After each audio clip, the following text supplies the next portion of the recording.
Hello, ladies and gentlemen, and welcome to Fluffenhammer. You will notice there is no dramatic reading at the beginning of this episode because that is the bag of my usual co-host, Adam, who I'm afraid is not with us this evening. Oh, no. He's been banished back to the warp, I'm afraid. Yes, I'm afraid that the Grey Knights did discover his nefarious and occult activities, and his physical form has been utterly annihilated. He is now a formless entity in the depths of the realms of chaos, and it will take him a little while to reform, so until then, you are stuck with me, I'm afraid. By the way, on that note, if any of you would like to lend your flesh to his resurgence, that would be most appreciated. He promises to have it back to you in reasonable condition. There may be one or two extra tentacles, maybe a horn here or there, a few extra eyes about the place, but that's all well and good. But I am not alone here. No. My own occult rituals have gone very, very well, and I have dragged something kicking and screaming from the depths of the warp. I don't quite know what it will do.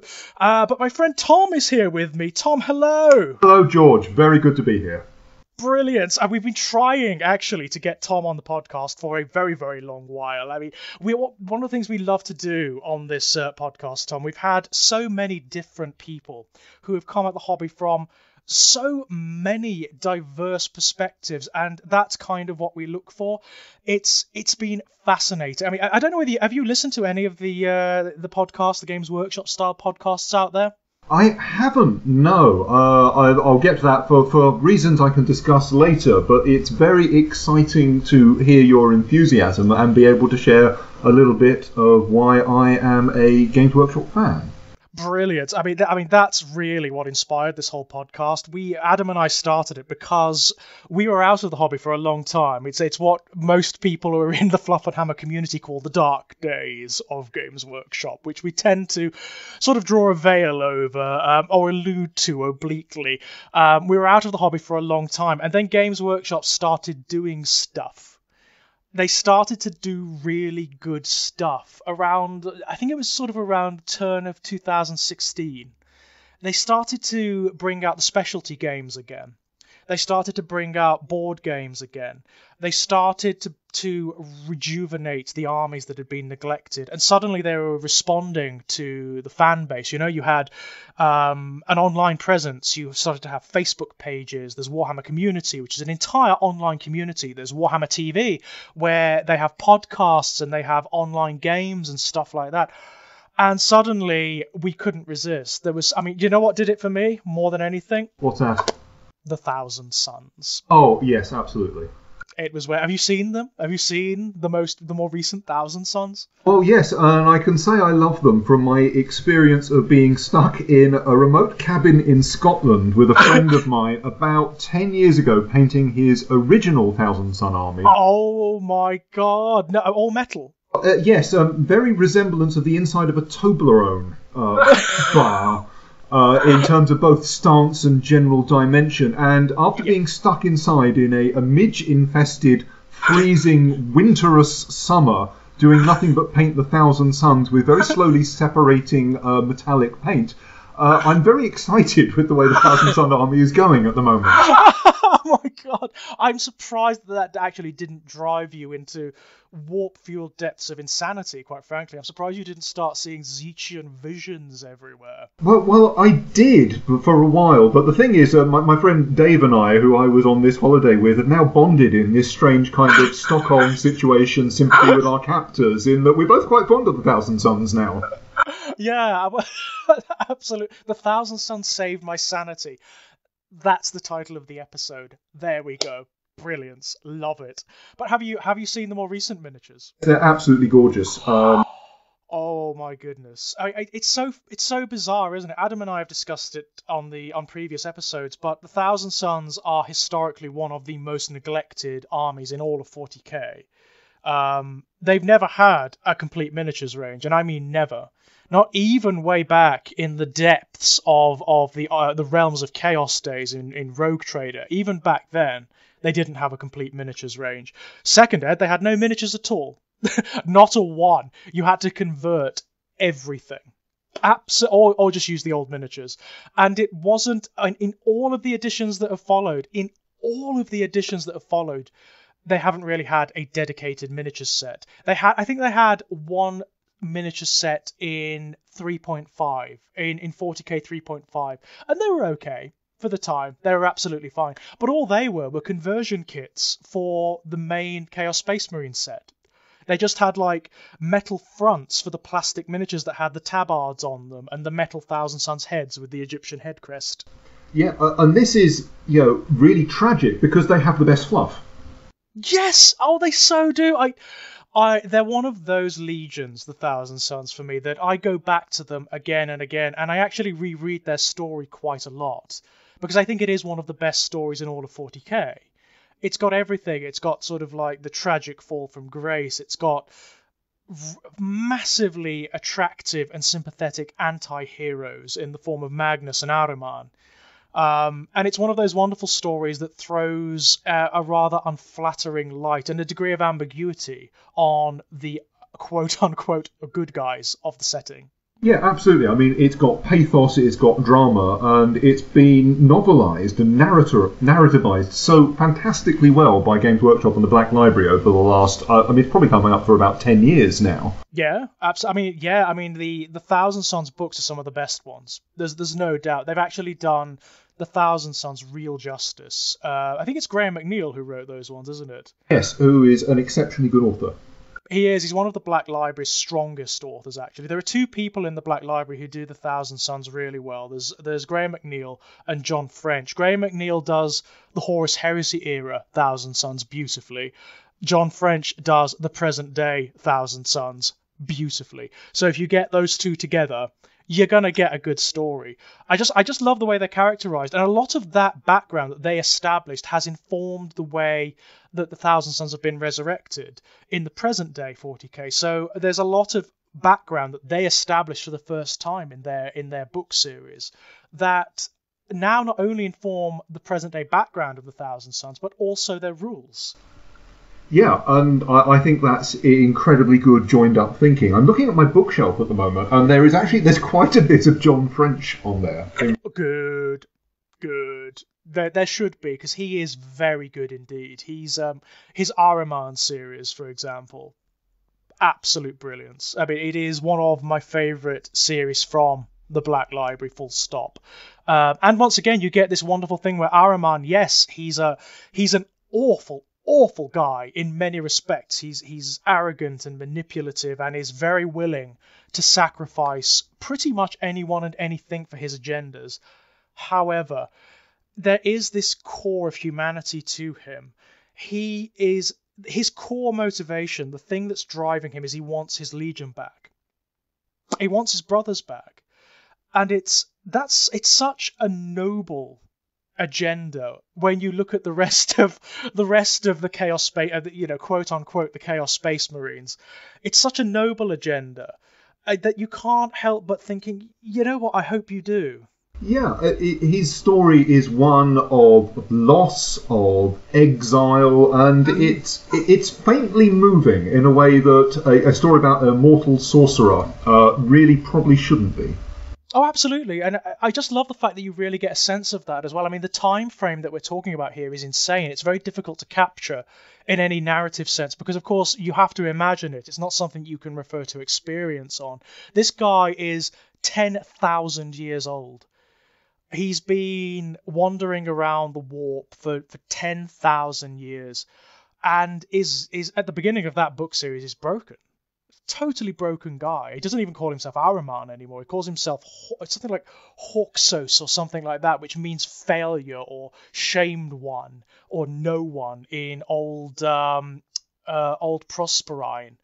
He is absolutely broken and also terrified. Absolutely terrified of his own powers, of his own capacities, because he believes that it's those powers that led his legion to damnation. It's a wonderful tension. He is a Chaos Space Marine who is not a Chaos Space Marine, in the sense that he doesn't worship Tzeentch like most of his legion does. He hates Tzeentch. He hates the warp. He hates chaos. He uses it as a tool because he doesn't have anything else. He doesn't know how to do anything else. but he despises it. And everything he does, every sacrifice he makes, every genocide he enacts, it's to tear his legion away from its clutches. I find Chaos Space Marines in general to be distressingly psychologically normal compared to Loyalist Space Marines. The Loyalists, yes. This is something I've really noticed with the Black Library books. They go out of their way to present a contrast to the way the background is generally presented in the books, in the codices and whatnot. In the codices, obviously, they present a much broader, more simplified version where the Chaos Space Marines are all fanatical lunatics and monsters and warp-fueled mutants. Whereas if you read, for example, Aaron Dembski-Bowden's Abaddon books, which are all about Abaddon the Despoiler, it's just not that at all. They aren't that. They are not what is presented in the general background. Abaddon, for example, is not. He is not this raging arch messiah of darkness. He is not that guy. In those books, he comes across as this shamanistic character. He never asked for the mantle that he wears as the sort of arch champion or the arch messiah of the dark gods. That's not what he's trying to do at all. Again, it's about this. It's about honor. It's about fraternity. When he creates the Black Legion at the beginning of those books, in a book called The Talon of Horus, it isn't about creating an army to wage war on the Imperium. It's about a new zeitgeist, because, of course, from his perspectives, it's failed. Everything has failed. The Imperium, the Emperor, Horus's rebellion, Horus's ideology, the Primarchs, everything has failed. The creation of the Black Legion is about creating an army which is without Primarch, which is without history, which is without past. Every member of the Black Legion, which is derived from lots of different legions, by the way, not just the Sons of Horus, it's about rejecting their past and creating something new. And it's about a new fraternity. And do you know, they don't call him my lord or master or anything like that. They call him brother. And he insists on that. I suspect that one way or another, all of the Chaos Space Marine traitors who are narrativized in the Black Library are basically failed idealists. They're people who are actually trying to hold on to something which is good in a fundamentally horrific universe. That's absolutely true, you know. And, that is the funny thing, isn't it? If you look at them, and certainly the way they're characterized in the Horus Heresy books, it's always their ideals that leads them down the path of darkness. They are always the more human of the Primarchs. If you read the books about Lorgar, for example, the First Heretic by Aaron Dembski-Bowden and Aurelian, which is a beautiful book, by the way, he's one of the most sympathetic Primarchs, without a shadow of a doubt. And he's right. That's the worst of it. He's absolutely correct. The books go out of their way to demonstrate that he's correct. Chaos is the fundamental metaphysics of this universe. It is the ultimate truth that he was seeking. And he doesn't necessarily like it. He's not some exultant fundamentalist, which is how he's presented in the general background. He's actually a considered metaphysician who wants the gods to operate on his terms, not on theirs. And the way he talks to them, the way he interacts with them is fantastic. He actually tells them their business a lot of the time. There's a scene in Aurelian where he actually goes into the Eye of Terror on his own. It's almost like a pilgrimage. It's like a shamanistic quest. And the reason he's doing it is because he wants to be sure that these powers that are talking to him are worth his time. He doesn't doubt that they're divine. He doesn't doubt that they're powerful, metaphysical entities. But he wants them to be worth his legion's time and their passion and their faith. And he ends up on this maiden world, on this it's a crone world rather, which is it's an ex-Eldar world that was pulled into the Eye of Terror. And he ends up fighting a bloodthirster that Khorne sends as a kind of test for him. And he ends up absolutely demolishing this bloodthirster, which is a feat even for a Primarch. And what he says to it, as it's dissolving, its physical form is dissolving, he says, the Blood God is going to have to do a lot better than that to win my faith. I love that. I absolutely love that. Go back to the Blood God and tell him he's going to have to do a lot better than that. It's wonderful, isn't it? Yeah, the Black Library is full of questing individuals, and I find the characterization in them be kind of remarkably psychologically astute. I think the entire idea of the Chaos Gods is, in and of itself, absolutely fascinating, because they are both projections of and fuels of the human psyche, and therefore are all dominant and through all things. I think they're absolutely remarkable. They are. I mean, what I like about the Chaos Gods is they, in terms of their metaphysics, they are, three of them, at least for me, they meet the criteria for being legitimately divine, which Zeech, Nurgle, and Slanesh all meet the criteria for being legitimately divine, in the sense that they are immortal. They're not perfect they're not perfect entities. They are not like, say, how monotheistic divinities tend to be presented in their particular religious ideologies or mythologies. They are not that at all. They are, as you say, reflections of consistent human or sentient drives and passions, and in that regard they are legitimately divine. I absolutely love that. I love that. And they are the divinity that exists in this reality. There isn't anything else. There's no other choice. They are going to win. Eventually. They are going to win. And at the very least, I mean, it's a nihilistic universe, the Warhammer 40,000 universe. There's nothing good in it. There's no hope in it whatsoever. You may as well throw your lot in with them. Oh yeah, absolutely. I mean, it is probably one of the most nihilistic and bleak universes imaginable, outside of, I don't know, H.P. Lovecraft or Cormac McCarthy, something like that. Yes. It probably deserved to sit on the shelf between those two authors' collective works, so it is astonishingly bleak. Yeah, absolutely. I mean, I know that were I to materialise in the Warhammer 40,000 universe at some point, then I would have no hesitation in throwing my lot in with Slanesh, because at the very least Slanesh offers some hope. I mean, your only real option in that regard, okay, you're either going to end up degenerating into a mindless spawn, which is the most likely option, or you have ascension in infernal glory and passion and desire and pleasure forever. It's worth the risk. In that universe, it's worth the risk, because there is nothing else. What other choice are you going to have? To die or be lobotomized on some hideous imperial world where you're going to be an indentured slave for the rest of your existence, and then you're going to die. Yeah, humanity comes off absolutely terribly in all of the Warhammer fiction. I mean, I'd rather be a Tau if I was given an option. Yes, absolutely, yeah. Or maybe an Eldar on one of the craft worlds, perhaps.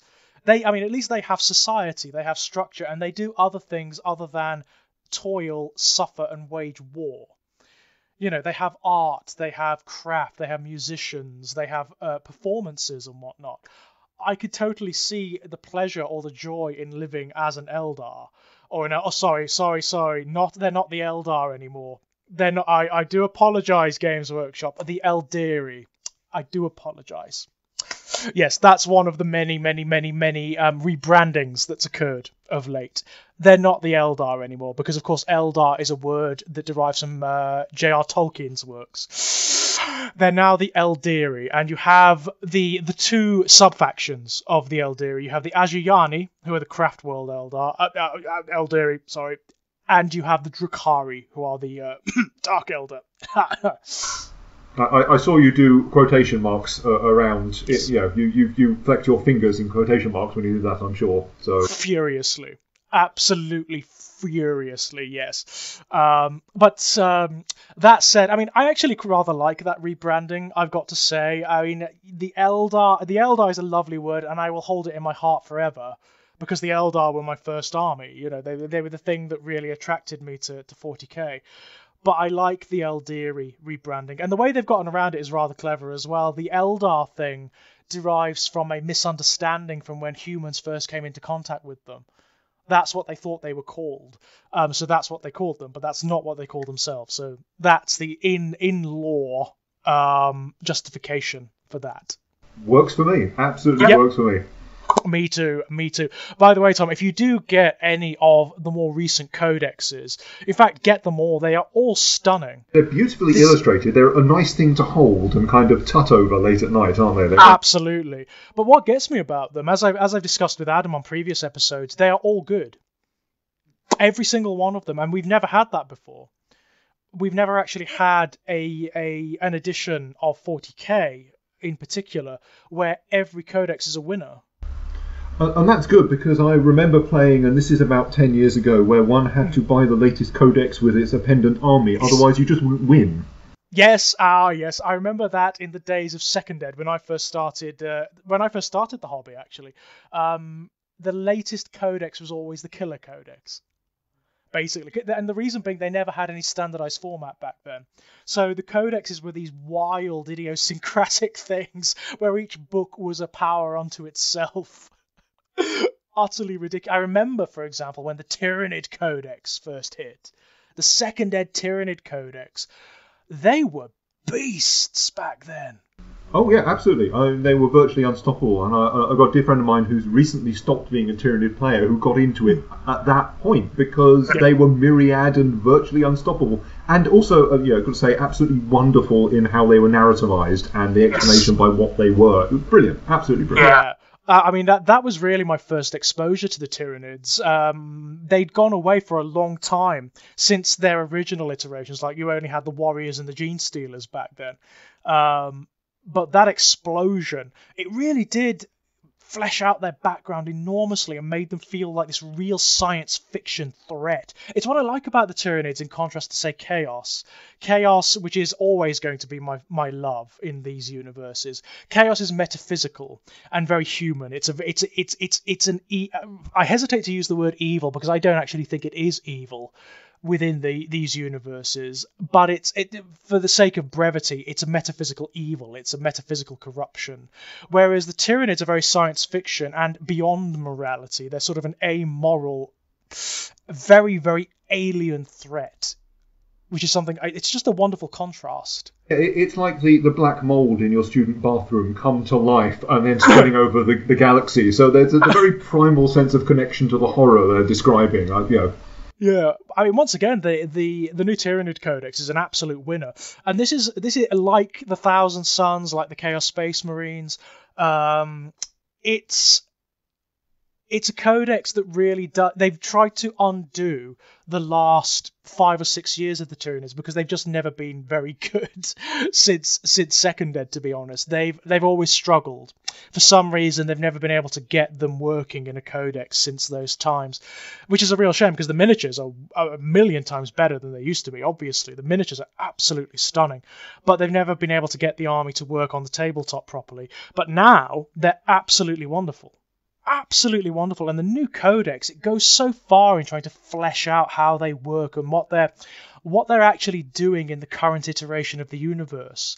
This is another thing that the codexes do so well. They're trying to move the armies on, just as they've moved on the general background, So now you've got things like the Demon Primarchs wandering around again. You've got Magnus the Red actually as a miniature. You've got Mortarion actually as a miniature.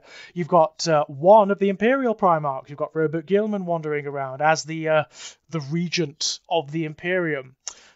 Emperor and all that name. The Supply Emperor, yeah. Yes, Supply Emperor. Yes, that's exactly what he is. And as a result, all the students are playing up. Well, I think there's an interesting lesson we can get from the Warhammer story in that things which idolise the past and look backwards are always prone to stagnation. And I think that's the description of the Imperium always got. That if you constantly look back to a vaunted and completely inaccurate past, your future's going to be terrible.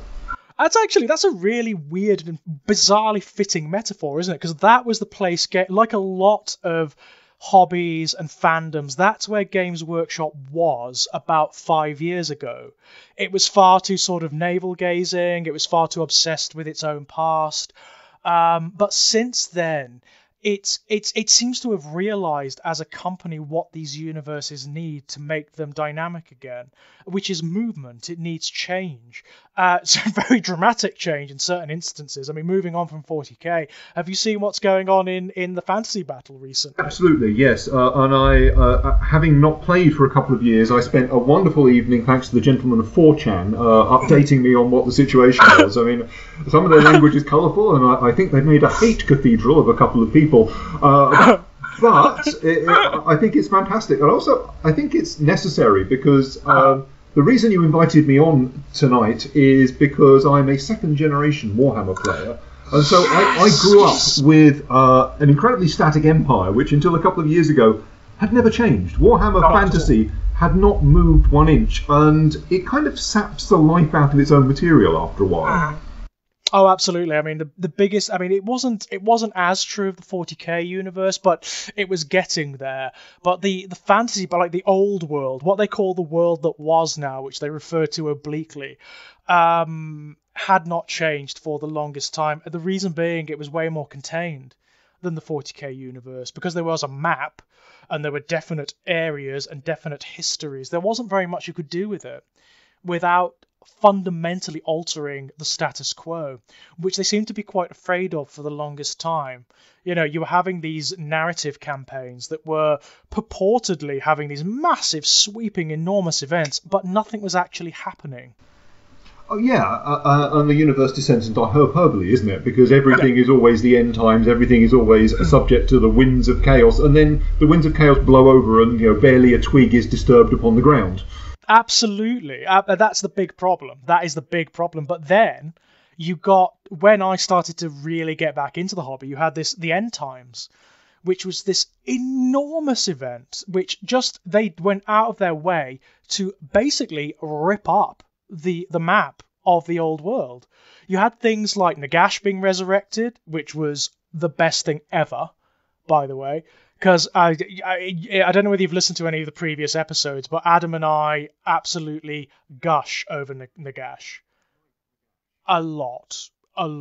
We are Nagash fanboys. We absolutely love Nagash. And since his new have you seen the new miniature? He's absolutely gorgeous. Oh God, he's so good. He's so good. But since his resurrection, everything has changed. Everything has changed. I mean, the old world is gone. It's been obliterated in this metaphysical apocalypse. And the result is this wonderful new state. Now, when AOS first hit and we had this entirely new status quo, there was a lot of negativity. There was a lot of doubt, from the old guard and whatnot. People didn't really know how to take it, and it did take a while to find its feet. But we've recently had the 2nd edition of Age of Sigmar. And I tell you what, Tom, get that book. Get the big core book for Age of Sigmar 2.0 because it is absolutely spectacular. What it's done is all of they did have this tendency to just throw everything at the wall to see what would stick in terms of ideas with early AOS. So it was very difficult to get a bead on what was actually happening, what the status quo of these new realms were, or how they functioned even. What they've done with the new book, they've absolutely solidified everything. So we get maps of the new realms, which are all based on the Winds of Magic that were. So they're metaphysical realms. They have this kind of Roger Dean prog rock album cover thing going. Yes, album cover, which is fantastic. Yeah. It's so cool, isn't it? It's so wonderful. They're all metaphysical, so they're all kind of abstract.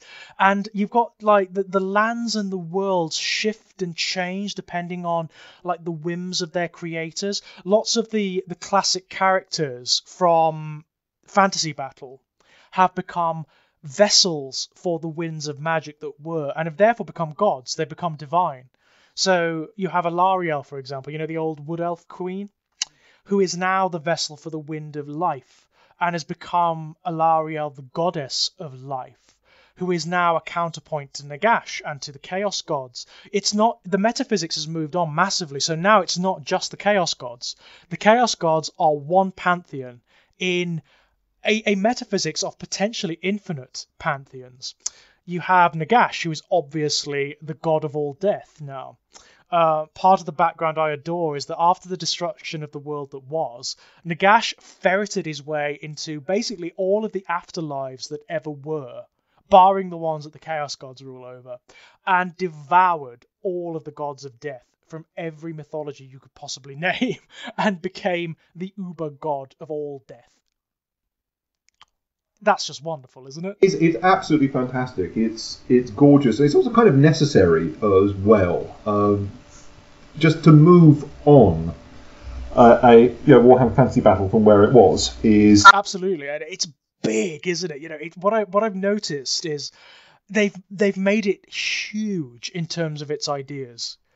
So you have these enormous events happening. I mean, recently you actually had this very bizarre thing happening where Nagash he unleashed the winds of death from his realm in Sheesh, and they have spread throughout the mortal realms and have fundamentally altered how the mortal realms work.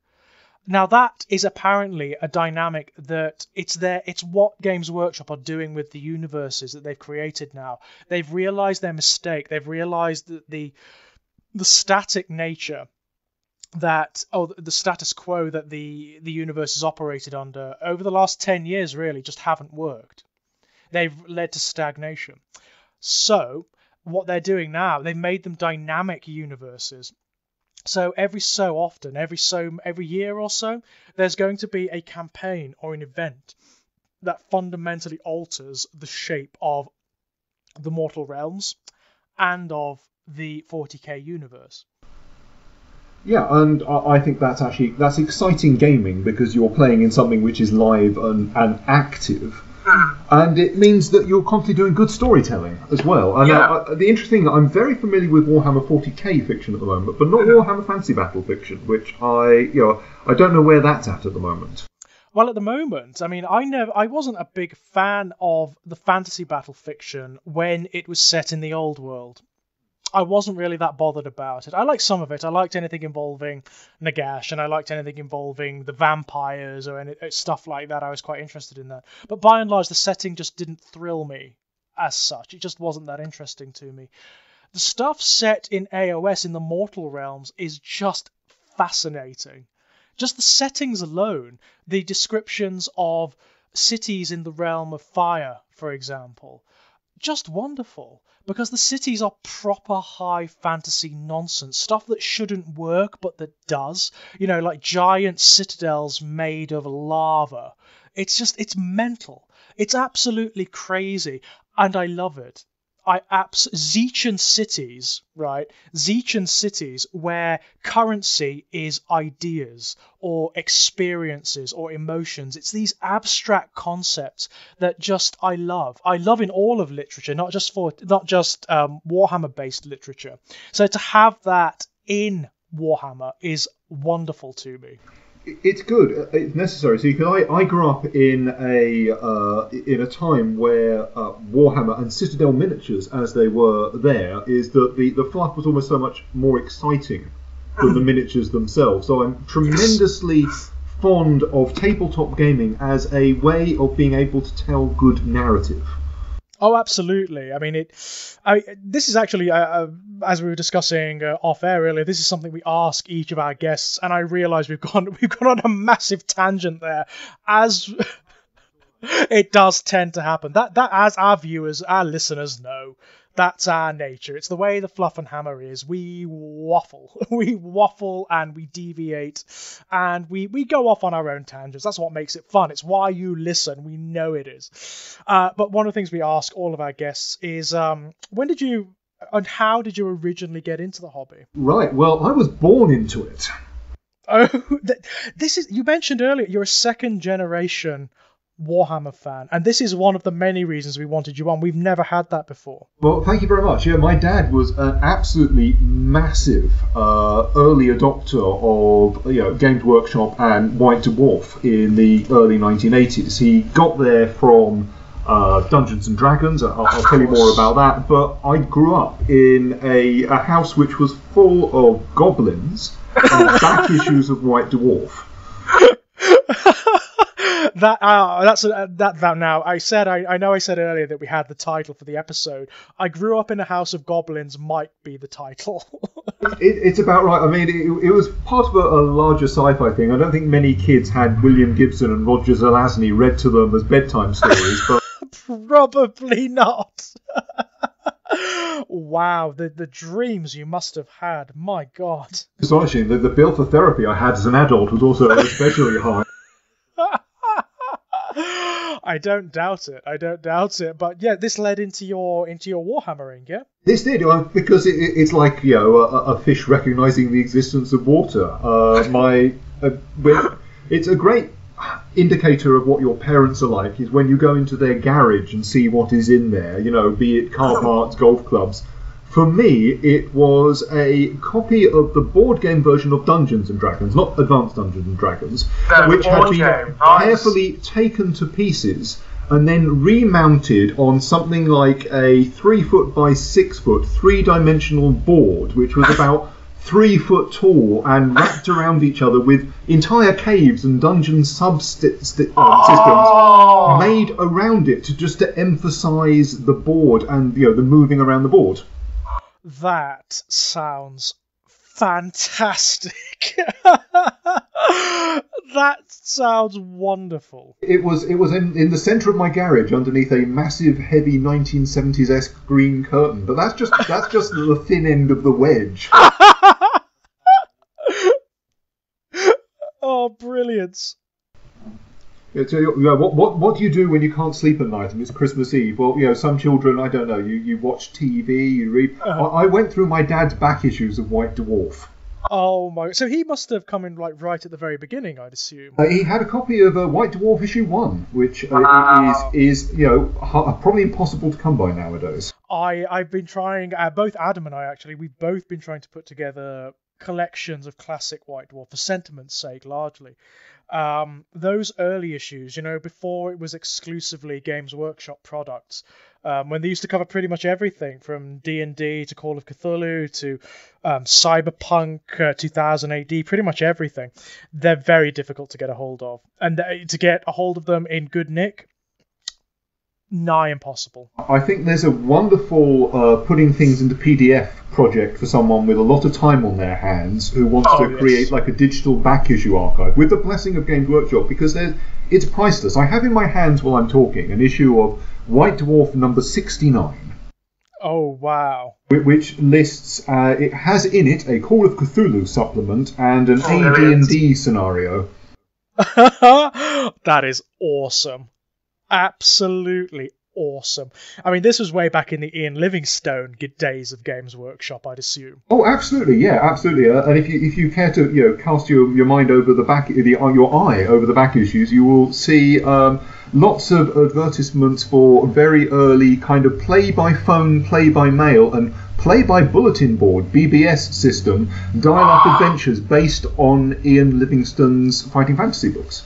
Oh my god, that is fantastic. I love the fact. I wonder if anyone actually ever did that, because it is such a clunky way of doing it, isn't it? It must have been hell on earth to organise that kind of thing. Hell on earth. But I wonder if anyone ever did it consistently and did it successfully. I would be absolutely fascinated, because one of the great things about growing up in a Warhammer household is the reliance mostly on mail order. And so your life is a constant cycle of expectation and excitement. Waiting, first of all, you order something and you're not quite sure what it's going to look like or if it was well described to begin with. And then the wonder of, is it going to arrive this week? Yeah. Every time the mailman comes down the road, you just, the excitement. It formed either virtue or psychosis, and I'm not quite sure which. Oh, that is fabulous. So what parts of Games Workshop, like what armies and whatnot were you and your dad into? My dad has always been a Goblin player, and so at the time this was Chariots and Wolf Riders. Brilliant. So really that's the style of Goblin army that still exists and has existed since those days. So he would have been all right. Yeah, absolutely. I dare say, should the metal, and this was metal back in those days, has still been around. It'd still be perfectly feelable today, and they were absolutely gorgeous and fantastic. I mean, for those who are possibly born, this millennium rather than last millennium, I mean, a lot of Games Workshop Citadel miniatures from the time required a great deal of imagination and effort, so that you could fully envisage what they were. Yes, I mean anything that sort of had, anytime they tried to do something vaguely human looking, didn't work. My first painting experience ever was with some plastic wood elves who were stood sideways on diagonal slaughter bases, square bases, and were devoid of all facial features and were all holding the same stringless bow. Yeah, I remember those guys. God, that was a real dark time for Warhammer, wasn't it? It was when they discovered plastic, which was good, but it was when all of the plastic miniatures were just exact copies of one another. Yeah, absolutely. I mean, the only thing more depressing with the plastic was attempting to drill and pin together a multi-part metal model. For example, a dragon. Oh my, I do remember those days. I remember them very well. I'm having visions of Egrim Van Horstman on Baldros, the big double-headed Chaos Dragon, which was one of the first really big miniatures I put together and painted. Of it falling in half over and over and over again. Watch them disassemble themselves in real time, despite all of the pinning and drilling and different forms of concrete cement in their polystyrene. And it would just slowly expand and fall downwards over the table like a gently flowing lava.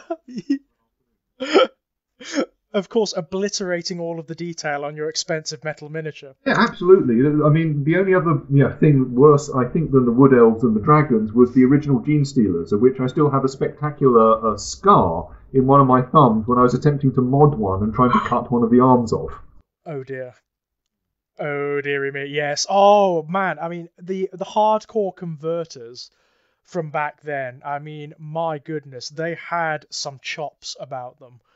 They really did, because it was an effort back then. It really was. Trying to saw those metal miniatures, trying to saw off arms or saw them in half or whatever, you needed some time and you needed some safety equipment to do that. Yeah, I suspect that anyone who won a Golden Demon in the 1980s became a very famous architect or surgeon as a result of their experience, because those guys must have been astonishingly talented. Absolutely. They must have been like Michelangelo-style sculptors or savants of that degree in order to do it. Yeah. But then again, I mean, I remember having some of the White Dwarfs from way back then when I was a kid, and some of the ones that did feature the White Dwarf entries, they were spectacular. They really were, like heavily converted stuff. It must have taken some degree of effort. Absolutely astonishing. I mean, I imagine a lot of people must come to the hobby from, the model railway community or something, where that kind of the obsessive, slow building of detail is incredibly laudable and normative. But it's for me as a very young child, it was like the inside of White Dwarf magazine contained pages of magic when it had photos of what people could do with this stuff.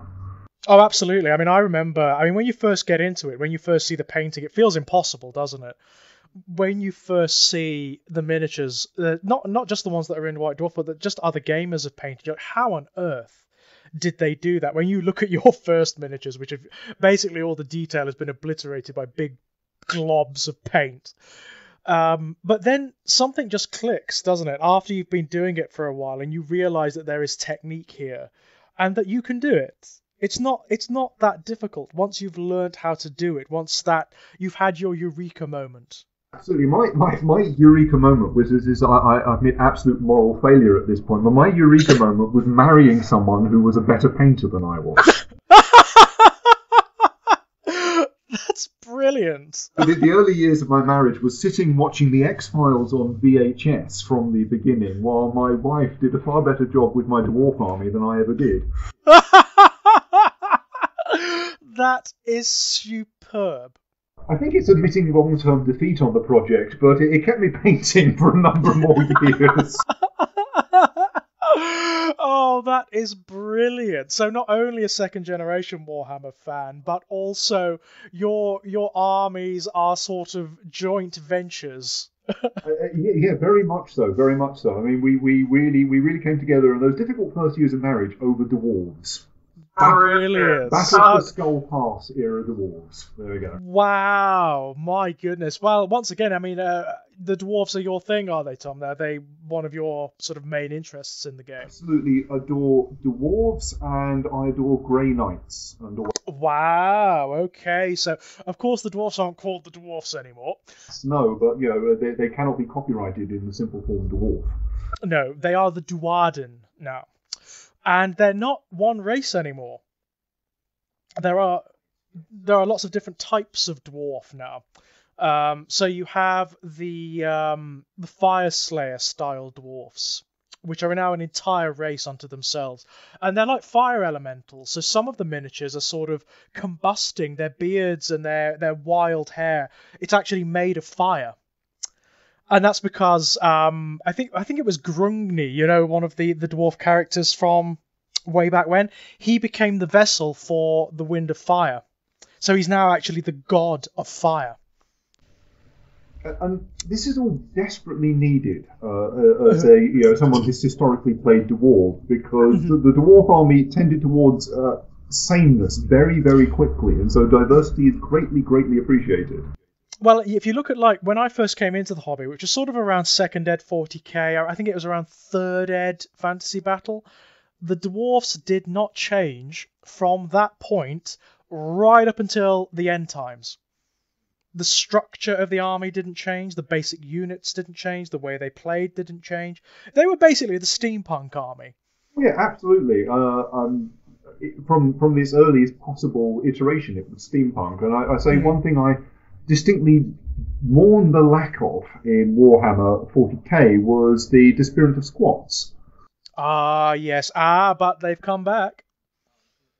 They've come back. They released a squat miniature for one of, I think it was for Necromunda, the new version of Necromunda. They released a squat miniature for it, and an Imperial Beastman. A non-Chaos aligned Beastman, which was another thing that went away for the longest time. But you also have now in AOS, have you seen the Caradron Overlords? You've not seen them? The Caradron Overlords are the other dwarf race, basically, and they've gone hyper steampunk with them. I mean, like, to the nth degree. You can't even see any flesh on them. They're completely encased in this steampunk armor. Even their beards are encased in this steampunk armor, and they fly. They have the AOS fantasy steampunk equivalent of jetpacks, basically, and they fly. They've even got top hats and monocles that are technology, and they fly around in these huge airships. Enormous zeppelins and whatnot. They are spectacular. And I mean, I was never really interested in the dwarfs as they were in Fantasy Battle. They were just not my army. The Caradron Overlords, if I had the money and I had the time, I would collect an army of them in a heartbeat, because they are beautiful. They are absolutely beautiful, and they bring such a different aesthetic to the game. Quite something to have that, because I was thinking about what's my primary relationship with Games Workshop, what keeps me going, and I worked out it's the exact opposite of my relationship to Star Wars. You see, I've been I've been given narrow eyes by people who are staring at me in suspicion when I say I'm not that interested in the latest Star Wars films. And that's because I've worked out that my primary relationship with Star Wars was with the 1970s and 80s Kenner toys. Ah, yes. Why I love Star Wars, and the media leaves me cold. But my primary relationship with Games Workshop is actually, it's not through the plastic, but it's through the fluff. It's through White Dwarf magazine, and it's through the Black Library. Mm-hmm. I think it's funny, but the amount of people we have on for whom that is the case. Of course, we have had alternative perspectives on as well. I mean, we had a gentleman on a little while back, and he's really into the tactile elements. He's into like the mechanics, the plastic, the converting and all of that kind of thing, and the casting even. That's his thing with it. The vast majority of people, myself included, it has to be the background. It absolutely has to be the background, the characters, the aesthetics, that kind of thing. It's why I'm not that interested in other game systems, to be honest, because they just do not have that degree of connection for me. Well, at least the connection is incredibly long going, because I remember reading early Games Workshop fiction. I don't even know if it was branded Black Library at that point. It probably wasn't back then.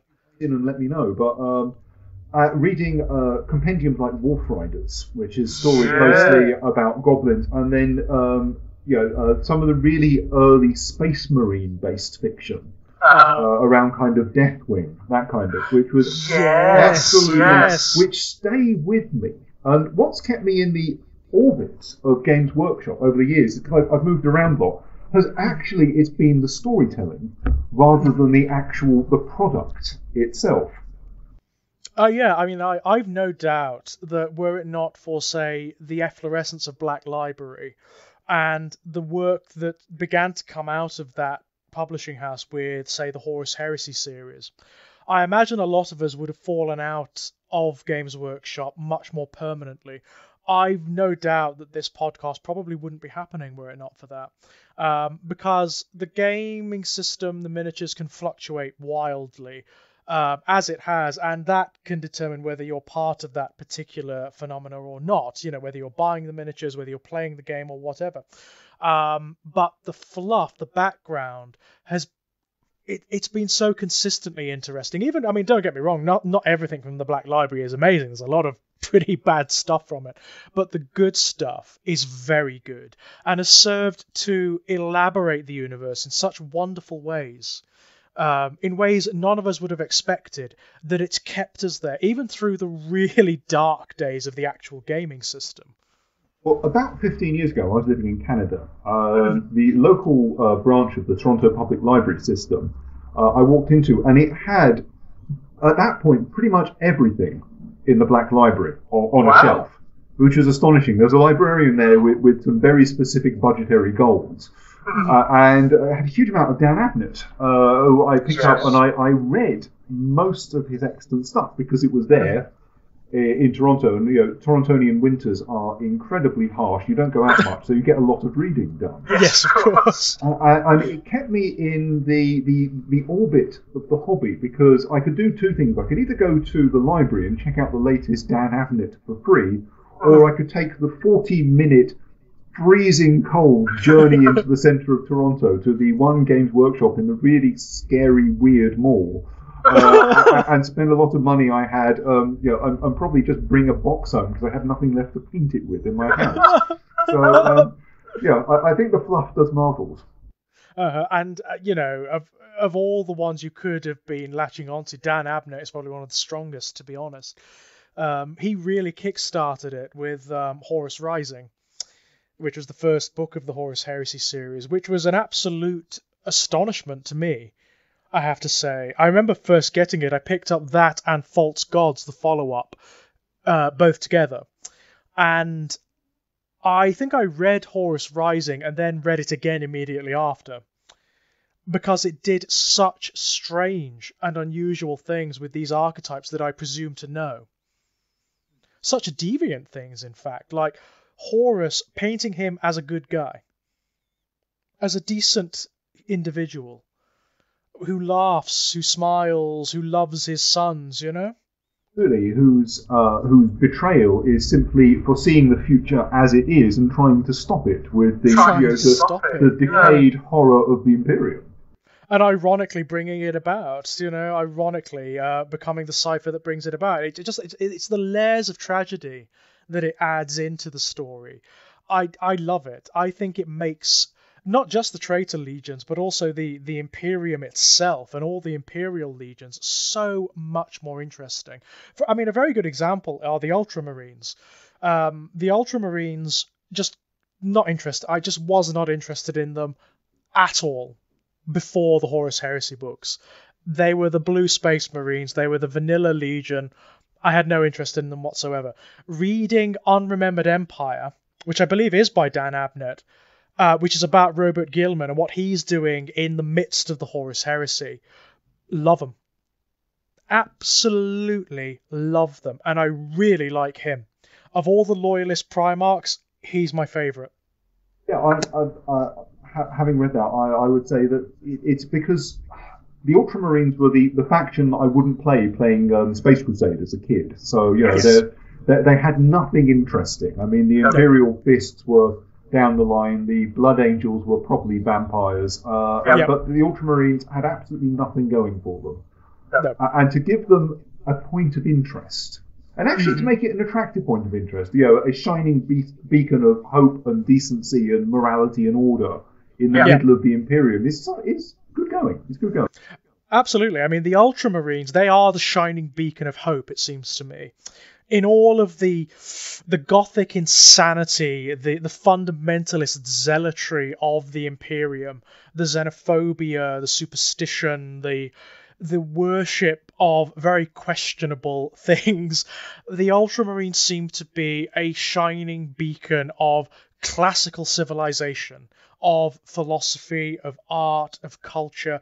They could be the seeds of a genuine human empire, in the classical sense, as the Emperor purportedly intended. Even now they could be that, because Gilman is that. That's still what he wants. That's still what he believes in, despite everything, despite what the Imperium has actually become. And what that does in the present-day Imperium is it layers in this wonderful sense of tension between the Ultramarines, their Primarch, and the Imperium at large. Yeah, and I think that's an interesting tension because I think without humanizing, there is a tendency in Warhammer 40,000 fiction for everything to become nihilism for 14-year-olds. It becomes very stereotype heavy metal album cover kind of narration. I hesitate to use the term, but there's an emo quality to it, isn't there? There is a sort of self-harming to Nirvana feeling about it all. So, it's interestingly, having a very strong memory of going into the Croydon branch of Games Workshop in the 1980s, and on one wall that you'd have Space Hulk and Deathwing and Gene Stealer mounted in very, very big racks because these were big boxed objects. And next to it would be the albums by D-Rock. Oh my goodness! Oh no! It was very probably what people's grandparents think heavy metal music is all about music. Apologies to any members of D-Rock who may be listening, because actually it was pretty interesting stuff when you were a kid. When you're a kid, absolutely. I mean, the very notion that there was music produced around Games Workshop, around that time as well. Say, do it, to Games Workshop person, do it again, reform D-Rock, and let's have a reunion tour. Because absolutely. Let's have some World Eater. Let's have some Bolt Thrower and whatnot. Why not? Absolutely, but there is a tendency for the fiction to go that way. I think it's been parodied as grimdark. Yeah, it really is. It's that very over-the-top darkness, isn't it? That very sort of over-earnest that can very easily fall into the realm of self-parody. Yes, absolutely. This is kind of why I really got into Dan Abnett's writing probably about 15 years ago. Is because it showed sparks of humanity and decency and common sense and the small stories of people doing right things in hard circumstances, which was a wonderful antidote to that. Absolutely. And what people tend to forget these days is it's now just commonly accepted that the Imperium has become the opposite of what the Emperor intended. The Emperor intended this very secular, this rigorously secular scientific utopia, essentially. However, that was not the case before the Horus Heresy books. That notion was never mooted, ever, in any of the background books. For all we knew, the theocracy that it became is exactly what he intended. Absolutely. And the idea that what we have is corruption and failure and decay from rather than a move towards. Yeah. It just, again, it's this layering in of extra themes, of extra layers of interpretation, and of tragedy. It lends the whole universe this sumptuous air of tragedy that humanity has, largely thanks to the Emperor's efforts, it seems, become exactly what he purportedly did not intend it to be. Absolutely, yeah. None of this was meant to happen, and I think it's a wonderful warning to anyone who you or I who may want to call themselves a geek who tends to look at the past with a very rose-coloured glasses. It is that there's a warning that actually the things which are static and the things which are backward-looking invariably just fail and disappoint. They stagnate, absolutely. And of course you start to realise they're just not as good as what your nostalgia proclaims. Nostalgia is such a distorting influence. It's something, again, it's one of our pet subjects on this podcast, because we really are about looking forward to the new stuff. We are not really about looking back as such. Certainly not looking back in that very, I hesitate to use the term, but that fanboyish way, which it does pervade a lot of fandoms, like the Doctor Who fandom, for example, like the Star Wars fandom, like the 1980s cartoon fandom, where there is this tendency for people to idealize what they absorbed in their childhoods and not to look at it with any great degree of objectivity. So, for example, I mean, within the realms of Games Workshop, I've got a soft spot for the 1980s stuff. I really do. I love all of that sort of very earnest, very naive stuff, the artwork that wasn't quite there yet, where they hadn't really established their style, the background, which isn't brilliantly written but has got a lot of passion behind it, and the miniatures, which were great at the time because they were the first ones that we ever saw, but which are not very good. But objectively speaking, if you go back and look at those things that were your linchpins, your introductions to the hobby, with a critical eye, outside of affection and sentiment, they're just not very good compared to what's around now. And that's absolutely right. I think there's one thing, I might call it the Stranger Things 1980s nostalgia, which kind of looks back to the past and sees it as this inexhaustible fount of creativity, joy, and human overflowing, and actually forgets that growing up in the UK in the 1980s was actually fairly grim. Yes, it was a dire place. Many of us embraced fantasy and science fiction as kids in the 1980s because we were living in actually a fairly grim, quite seemingly hopeless world growing up. Fairly dystopian situation, yeah. It may be slightly difficult for our younger listeners to appreciate, but that was legitimately the case. I mean, it was a state of total deprivation and of mass unemployment, of protests in the street, of societal crackdowns and violence against the poor, Yeah, absolutely, and also it wasn't the political utopia. I mean, that we do not enjoy today, but may well, because I remember stuff. For example, here's a good example. We weren't allowed to watch one episode of Star Trek: The Next Generation in the UK because it had parallels to contemporary political situations, and the British government thought it was negative. And therefore, watching all of Star Trek: Next Generation, there was one episode that we never saw growing up because it was considered to be politically subversive. Well, so much was censored back then. Yeah, I mean, this is another thing. This was in the height of the video nasty scare. So you had literally films being banned left, right, and centre. You had the BBFC just obliterating the arts. I mean, completely riding roughshod over the arts and dictating what people could and could not watch, what they could and could not consume, which, of course, ironically, as it always does, led to an efflorescence of these materials because people wanted to know what the fuss was about. Yeah, absolutely. If you want to advertise something, ban it. Absolutely, yeah. It's a very create furor around it. Get someone protesting it or something. You will get immediate free advertising. But in that regard, it's a wonder that Games Workshop, given how lurid and violent and disturbing some of the stuff in those early books was, like the early Realms of Chaos books, it's a surprise it really didn't cause more uproar than it did. I was thinking about this in preparation for this recording. I was wondering how socially acceptable, the Games Workshop Dungeons and Dragons fantasy and sci-fi scene was to mainstream culture in the 1980s. And I have a feeling it must have been something that was a bit closeted and a bit underground. Maybe that's it. Maybe because, of course, we forget back then it was actually much more difficult to be aware of things because there wasn't the internet. Nowadays, of course, if there's something, if there is a phenomena, if there's a culture or community, you largely know about it, even if it is niche, even if it is unusual. Like, a very good example is the furry fandom. You know about the furry fandom?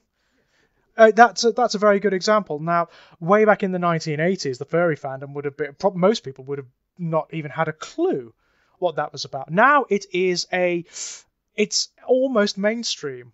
It's something that people just know about it. Even if they're not part of it, they know about it. They may know someone who is part of it, It is that kind of thing. I imagine back then, part of the reason why Games Workshop wasn't caught up in the general societal crackdown on material that was considered subversive was because people just didn't know what it was. I think so. Because Games Workshop had a public presence, right? It's a publicly listed company, I think, at the time. It had branches, going to the branch in Croydon, and there were, smaller independent hobby stores that I'm very fond of. But it wasn't mainstream. In the same way, computer gaming wasn't mainstream. It was a very small niche hobby which existed through print publications, hence why the existence of White Dwarf is to advertise the wares of Games Workshop, because there was no other way of communicating this material. Oh, absolutely. It was such a communal thing back then. It was such a communal entity because it couldn't be anything else. There was just no way. I remember doing my gaming on big boards in the kind of the lower class end of church halls at inconvenient times when nobody else had wanted to rent them. But it was communal. It was supported. It's the era of the stapled magazines and the send a self-addressed envelope for our catalogue. Yes, oh yes, I remember so well filling in those order forms at the end of every White Dwarf and probably not sending any of them off. It was just a wish list. Yes, exactly what it was. It was a wish list because I had none of my own money back then because I was a child.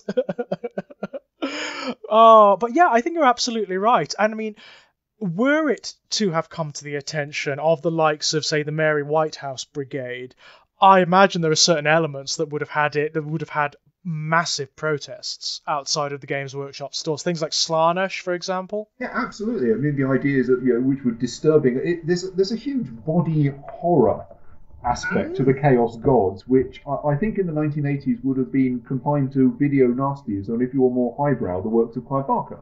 Absolutely, yes, or Cronenberg or someone to that effect. Yeah. But as you say, it just wasn't mainstream back then. It certainly swelled to become much more widespread since that time, and largely again thanks to the internet. But it's still not mainstream, and it never will be. No, that's right. It's odd to think that when they tried films based on comic books and similar intellectual properties in the 1980s, they absolutely bombed. I'm thinking of the He-Man movie and Howard the Duck as two particular, absolute colossal failures, one which crashed a studio. And nowadays you can have Marvel being the staple of every summer blockbuster. Yep. The question of how acceptable was this? It was probably heavily censored. I remember that one of Tom Hanks's early films was a moral panic movie about the dangers of Dungeons and Dragons. Mazes and Monsters. Yeah, I remember very well. Yeah, because that's another thing. It wasn't so much a thing here in the UK in the 1980s because D&D was almost non-existent. It really was. It was such a small community. Back then, it was much more of an American phenomenon because it is, of course, the home of D&D. But there was this massive scapegoating movement from certain fundamentalist quarters back then against D&D, where they were calling D&D satanic. They were calling D&D some like a sort of psychologically subversive thing that was somehow corrupting the minds and the souls of American youth. Yeah, absolutely, and I think interesting that they're onto something. Drum roll before I am burnt and pillaged. In that, actually, I think that good sci-fi and fantasy holds up a very subversive and uncomfortable mirror to our own society. Oh, absolutely, yeah. I mean, and in that regard, that may have actually been, because I personally do tend to analyze these movements on psychological terms, and I never believe them. I never believe the moral cant. It's never about, oh, let's think of the children. It's never about that. It's always a reaction to something much more unconscious, and that may be it. It may be the fact that it was counterculture, that it was subversive, that it was introducing children and young people to new ideas, to alternative ideas. Looking at it from a fundamentalist perspective, for example, from the perspective of, say, a very conservative, ideologically certain household, in D&D, what do you have? You have a universe that's multicultural by its very nature, because you not only have various race of human moving around, you also have elves and lizard people and goblins and dwarfs, all with their own cultures and their own ideologies and their own beliefs. You have colleges of magic, you have lots of different gods wandering around, and actual gods. They exist. It's not like a matter of belief in the D&D universe.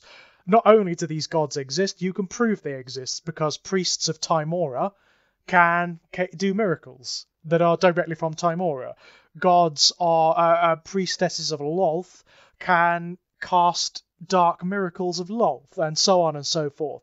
So that, in and of itself, that very notion must have come across as terribly, terribly corrosive and subversive to those households. Yes, absolutely. I'm reminding our younger listeners that the 1980s was actually pretty racist. Yeah. Politically very, very conservative and controlling, and very rigidly bound in a very strange class structure, which is completely incomprehensible to outsiders.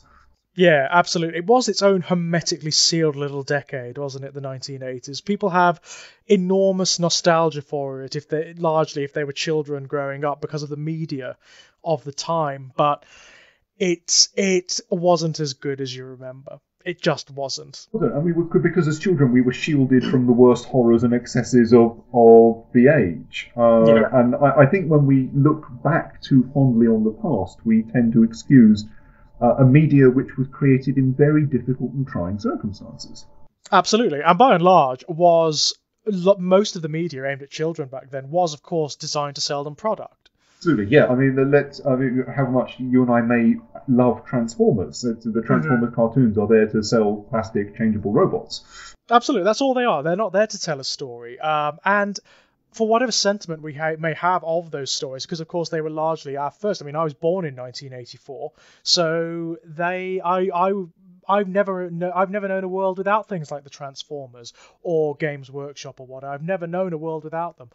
But there's no denying that the original Transformers cartoon is, from an objective perspective, not very good. It's not very well made. It's not very well written. It's terribly animated.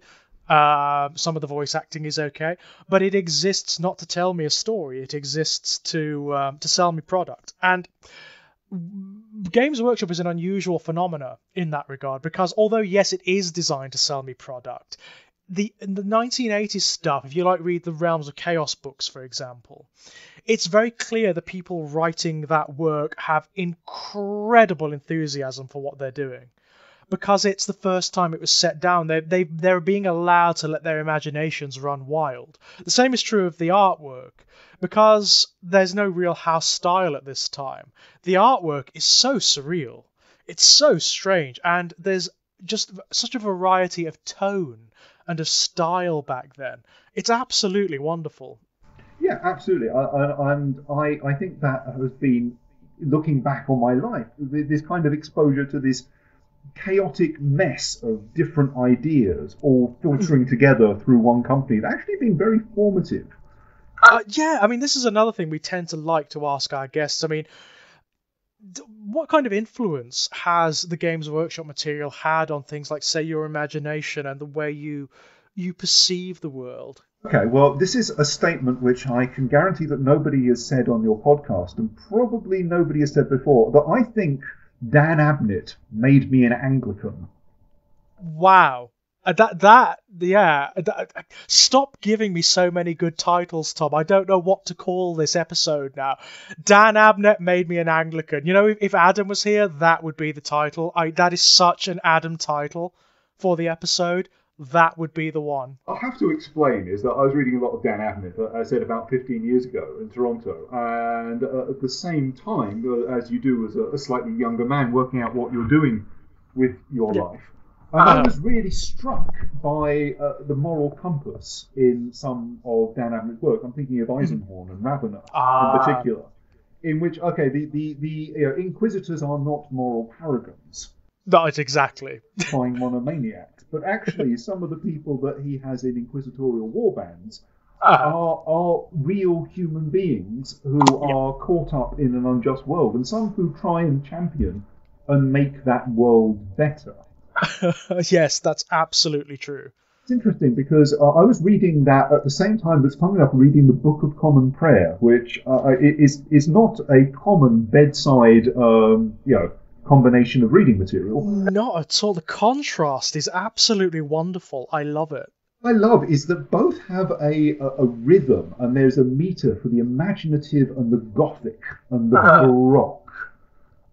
Which is actually tremendously informative. I mean, I'm a vicar in the Church of England, and I've got to say that probably early exposure to Battlefleet Gothic and everything that is full of massive, Gothic architecture, cathedrals, and ecclesiarchy is probably somewhere in my current chosen profession. Yeah, so there is actually a kind of aesthetic overlap, isn't there, that I never would have considered before. But yes, of course. Of course there is. Can't be a space marine, but it can be a vicar. Yeah. Oh man, I mean, you can.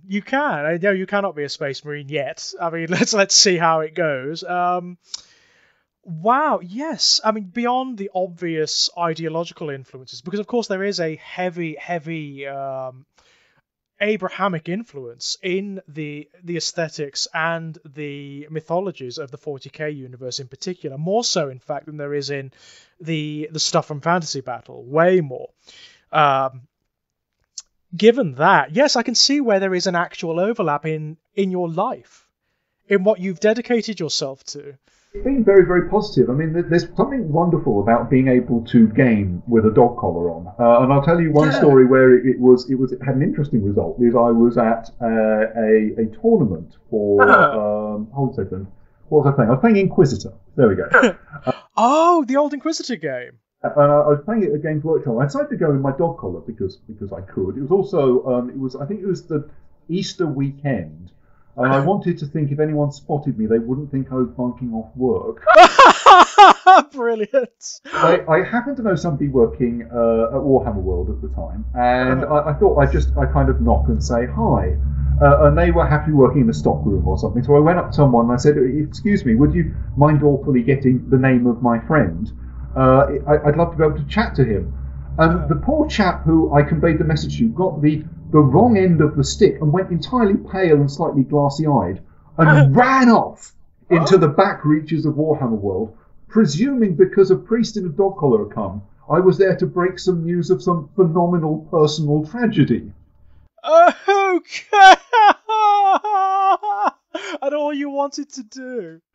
All I wanted to say hi, but the chap I wanted to speak to was delivered in front of me at a run within about 30 seconds of my initial request, at which point I had to backpedal profusely and say that everything was fine. Well, I imagine this is a byproduct in part of you being quite unique. I can't imagine there are many Anglican vicars who play the Games Workshop stuff. I mean, I may be wrong. I may be totally wrong, but I can't imagine it's a common phenomenon. There are a lot of geeks in the Church of England, but it depends what you're geeky about. It depends on the type of geek, doesn't it? Yeah, I think so. Funny enough, there are a fair number of geeks in ministries throughout a number of churches in the UK, and I've met some, but I think my own particular geekiness is formed by my exposure to Games Workshop in the 1980s, and so you're going to have to do a lot of Venn diagrams to get, sci-fi Games Workshop geek background and currently working as a vicar to. Yeah, I mean, there is a lot of real overlap going on here. It's almost like a cross-section of your psyche or your soul that we're getting through this episode. It's really quite cool. It feels wonderfully cathartic. I think that there's something about if you have exposure to sci-fi and fantasy and the idea of other different worlds and reality being expansive and multifaceted. And I think that actually propels you towards some very interesting things and makes very interesting choices. But I think ultimately it equips you with a huge amount to be optimistic about.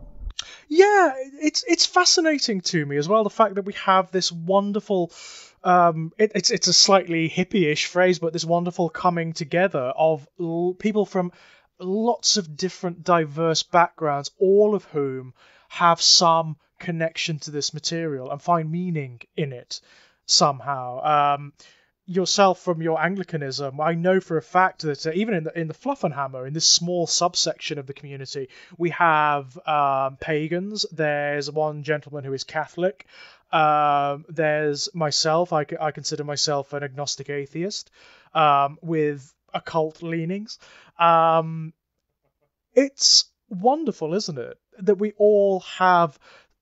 find some degree of poetry and commonality in this, in what is ostensibly just a frivolous thing, just a hobby, but also something that actually provides a framework for meaningful conversation. Yes, absolutely. It's the power of narrative and the importance of shared experiences, because geeking is something that's never really done on one's own.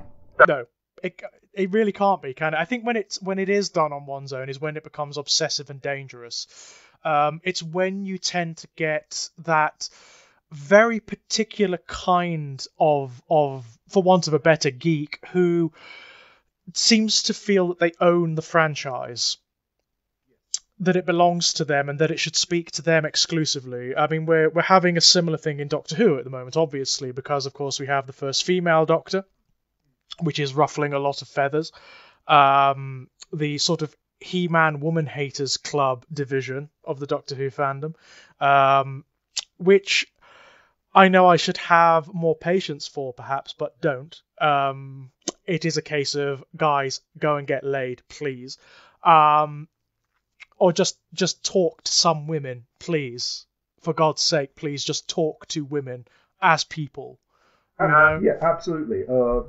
It's everything that geeks are pilloried for, but few geeks actually possess. The kind of the stereotype of men on their own bashing their keyboards in frustrated rage.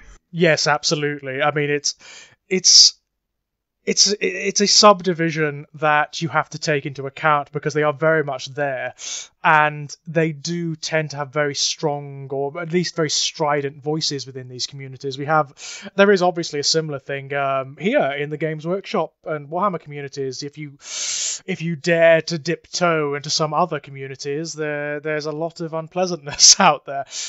Things like, for example, reactions against the Adeptus Sororitas, for example, the Sisters of Battle, who are, by the way, getting a resurrection in 2019. They kind of need it, because I think they haven't had a dedicated army since Second Ed. I thought it had been a bit of a while, but it's been a while. Yes, they've been away for a long, long time.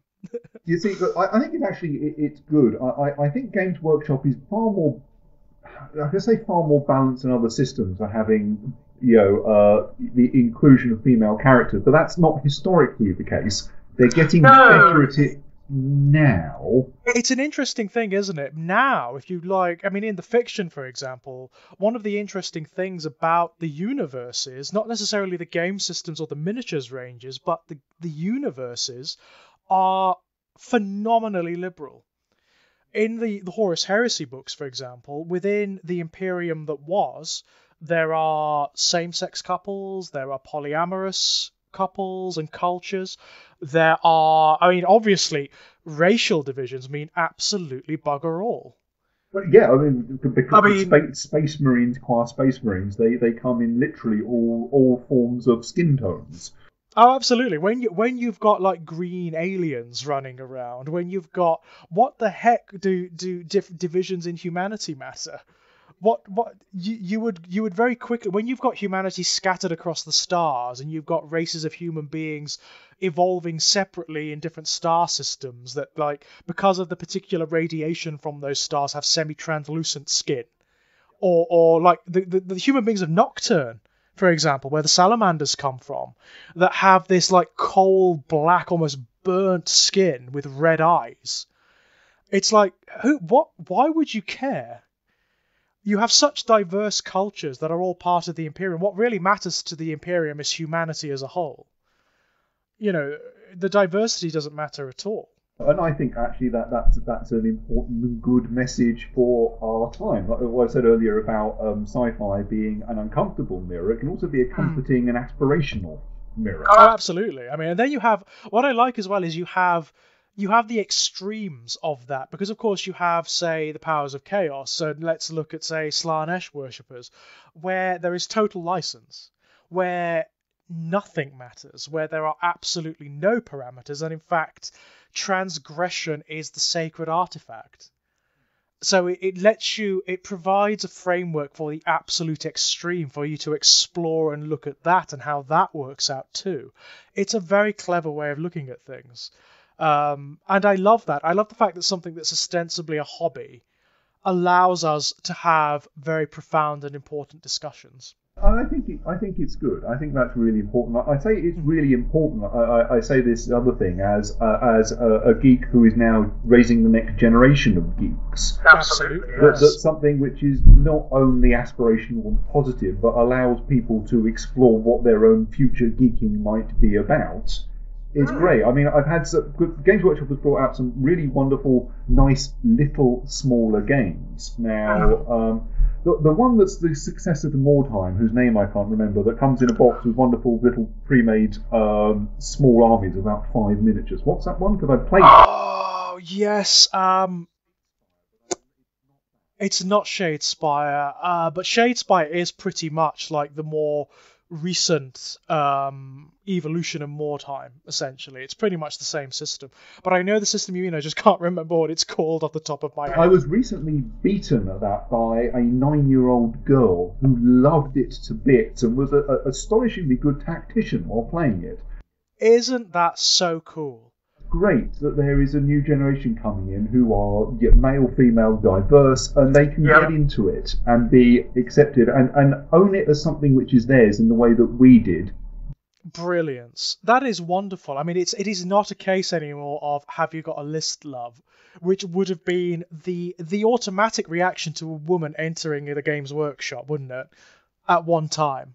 Yeah, absolutely. Yeah. It was the dominion of the men who really needed a date. Pretty much, yeah, pretty damn much.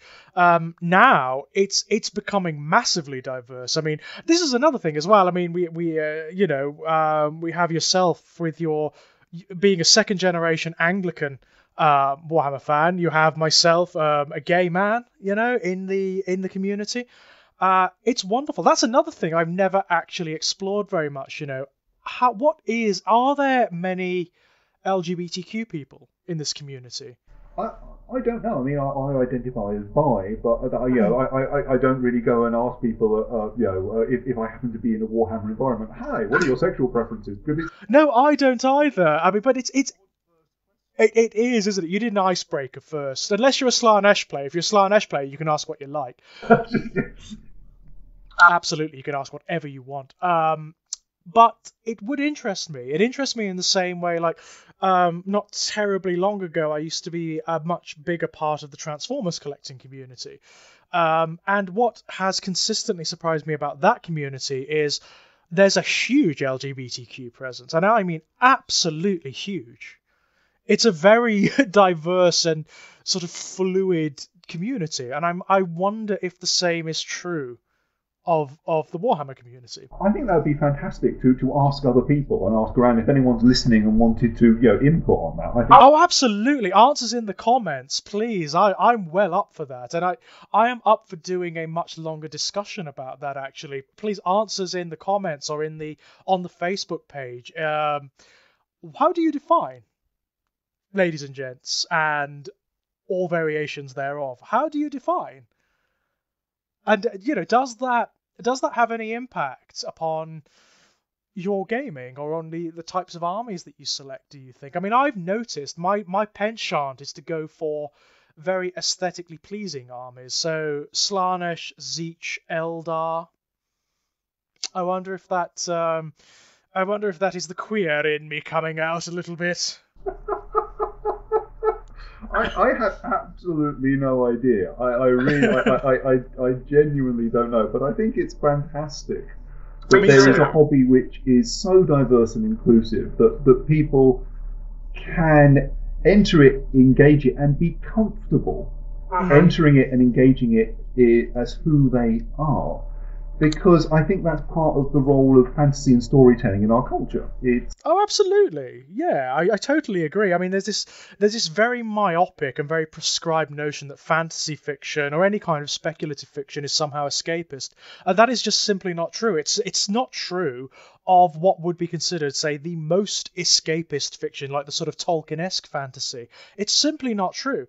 Even if you look at something like Tolkien, there are all of these reflections and allegories and moral considerations that reflect our own reality, Yeah, absolutely. I think that's what draws me back to Games Workshop in all of its forms, be it tabletop, be it fictional, be it computer games, which we haven't touched on. But no, of course, that's a whole other bag of fish, that one.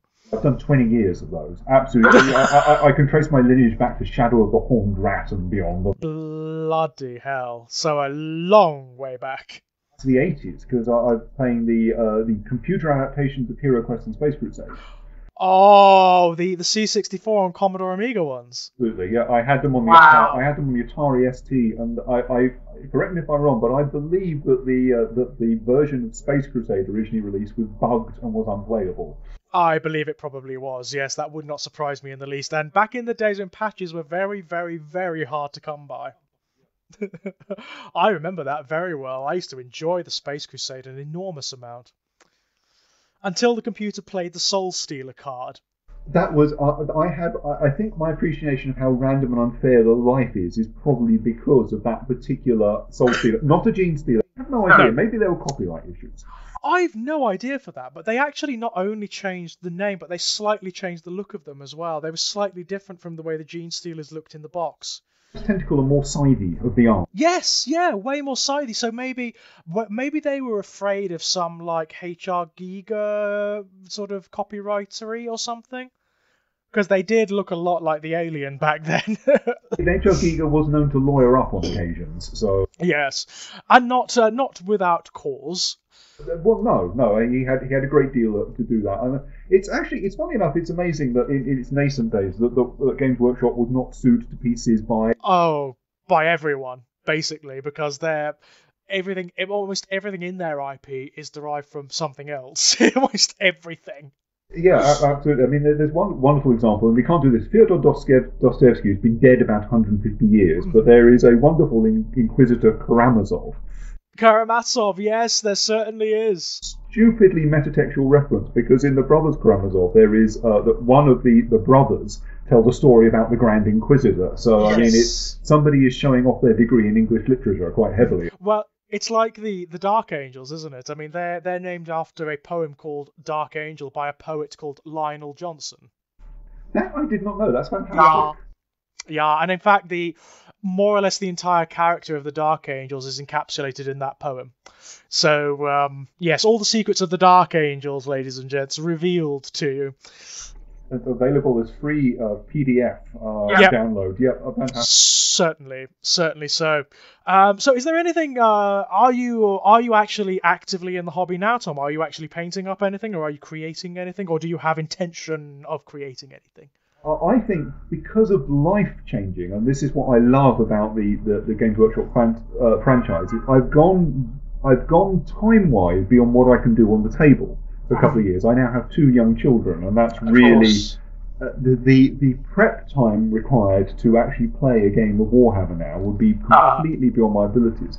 And so where I've gone is I've gone towards its electronic medium, which is absolutely fantastic nowadays. Anything from the adaptation of More Time, which is on the PlayStation 4, to any of the Dawn of War franchise. Which is very good. Brilliant. And there's a lot of coming out on Steam and elsewhere of adaptations of Inquisitor, of Space Hulk, which is absolutely, it's wonderful, it's live and it's engaging.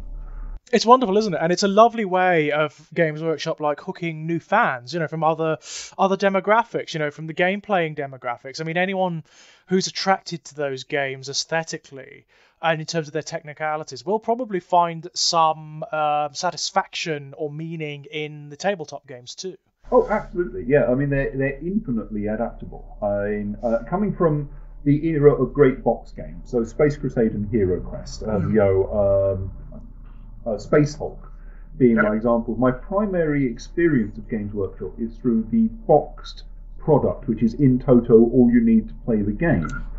While I've had great fun with both Warhammer Fantasy Battle and Warhammer 40k over the years, collecting and painting armies, and I've filled more rooms of more houses with plastic than I care to publicly admit. I think now, in my current stage of life, I love that it's a hobby that I can take with me in an electronic and book form and still feel as attached to it as I did while fretting over the eyebrows of the dwarf. That is superb. Absolutely superb. Again, it's slightly unusual because most of the people we've had on are sort of actively into the modelling and painting and whatnot, but you found a slightly different evolution, as it were. I mean, not to tempt you or anything like that, but you do know Games Workshop now are re-releasing new versions of all of those wonderful boxed games that are all self-contained. Well, I am terribly, terribly aware, and it's absolutely wonderful. You see, I can get so much of my model geeking done second-hand through a collection of geek friends who I can go to their houses, stand in their garages, and go ooh at all of their wonderful stuff, without having to deal with the wrathful gazes of their spouses as they wonder where the garage has gone and why the credit card bill is so high. Yes. It's wonderful, and I always, at some point, intend to get back into that, but probably through the gateway drugs of the boxed games. I think it's a good way to go. I mean, the current vogue is a new one coming out, which is Rogue Trader. It's actually called Rogue Trader, Rogue Trader Kill Team. So it's like it's a very small scale game. It's like skirmish level 40k, where you have maybe one squad and a character from your army, and you're doing something like invading a space Hulk or suppressing an uprising on an imperial world or something like that, or playing as a chaos cult or a gene stealer cult for that matter.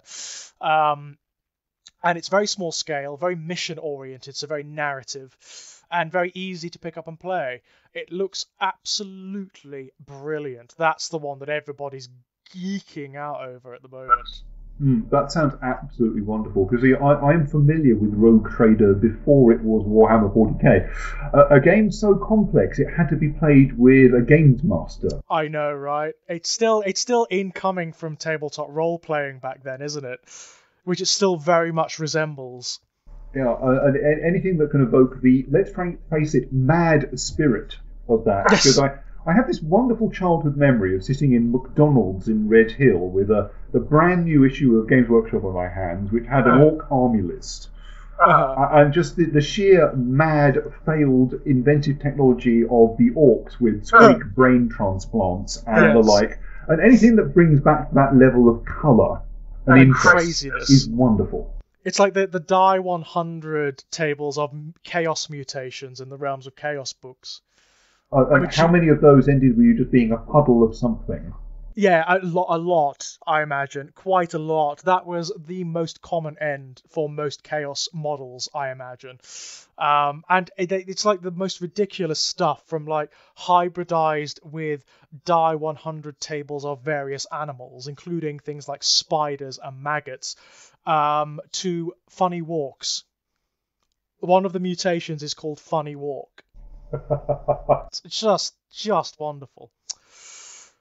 Right, thank you. I mean, that was superb, Tom. That was absolutely superb. I think since we are running towards the 2-hour mark now, we can draw it to a close at that point. Well, thank you very much. I make it 1 hour and 40 minutes on my count, and it's been a pleasure to be there for every minute. So thank you. Thank you so much, Tom. This has been a fantastic episode. I cannot wait to get it edited up and to have it up there. I think this one's going to go down very, very well. My apologies to Adam. I wish you were here, man. I wish you were here for this one. It would have been such a good discussion. But Tom, would you be willing to come back on and chat with Adam as well? Absolutely delighted. Fabulous, because I know he would love to have a chat with you when everything's sorted. He would love to, when he's recohered his material form. I wish him all the best in those efforts. They can be very tricky. It can, can't it? Especially if, like him, you are touched by Zeech. So, it's entirely random as to what he's going to end up with. Absolutely. I mean, it's a struggle for so many of us in the mornings to find where we put our shoes and car keys, let alone our head and internal organs. Exactly, yeah. But as we've discussed before on this podcast, when you are a Chaos entity, buying the correct shoes and clothes and whatnot it's a perfect nightmare. You usually end up in the Kagul end of the market for clothing, because there's so many things you can cram into one. Exactly, but that's not a good look for anyone, even a hideous abomination from beyond the stars. And I wish him all the best in his rematerialization. Fabulous stuff. Well, thank you so much, ladies and gentlemen, for listening. I hope you've enjoyed this episode, sans Adam, and hopefully we will all be back very, very soon indeed. Thank you so much for Tom for coming on. Is there anything you'd like to pimp out, by the way, Tom? Is there any project or anything that you'd like to mention? Not at this current time, actually, funnily enough. I wish all of the listeners to this podcast happy geeking in whatever form it takes. Fabulous. As per usual, you can find me at strangeplaygrounds.com. You can find my fiction there and lots of different articles and reviews and rantings about things. You can find my YouTube channel at exaggeratedelegy.com, and you can also find me at Enigmatic Elegy on Twitter. Until then, ladies and gentlemen, bye-bye!